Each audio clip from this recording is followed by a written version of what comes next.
right, you know what I want to do? I told the guys, our fabulous supporting cast, I wanted to play a game of like rapid fire with you. Like, just say whatever comes to your mind when I just mentioned something. Okay. And You go ahead. It's a hint. It's New York centric, of course. Hello, two New Yorkers here, both from Long Island. Okay, let's start with, what was my list? Oh yeah, okay, the Knicks. Right now, dysfunctional. The Knicks, dysfunctional. It could be more than one word. A complete mess. Well, and why they gave Hardaway $74 million. I mean, it's bad enough we had Phil, and now Mills is going to give Hardaway $74 million. Atlanta said, yeah, take him. We don't need him. We're not that good. I know. Take him. So the Knicks are a mess. The Jets. Same thing. Though I think the Jets have a little more progress because I have some confidence in the GM. I am not a big Bowles fan. I don't think, but you can't, he's going to be here. He deserves a third year, but he's not great with the media.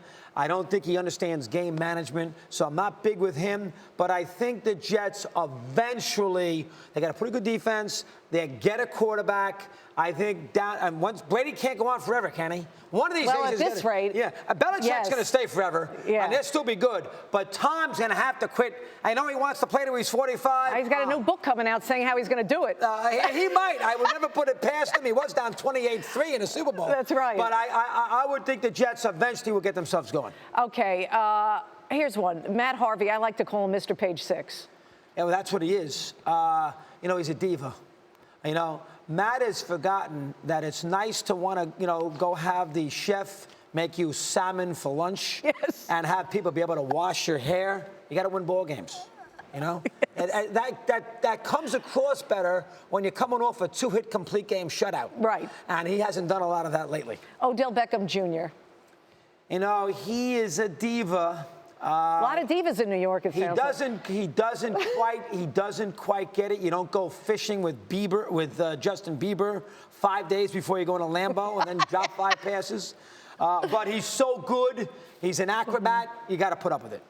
All right, you know what one of the many things I love about you, Chris, and back in the day, because I am a fan first, like you. You are. You've always been a big fan. And you made it cool to root openly for your fandom while doing your job. But you also made it cool to verbally express your disgust for certain teams. And in your case, you made a joke about your Yankee, despising the Yankees. How did you make that so cool? And how did your bosses finally say, okay, Chris, you can do all that? It is amazing when you think about it. I was on for 20 years.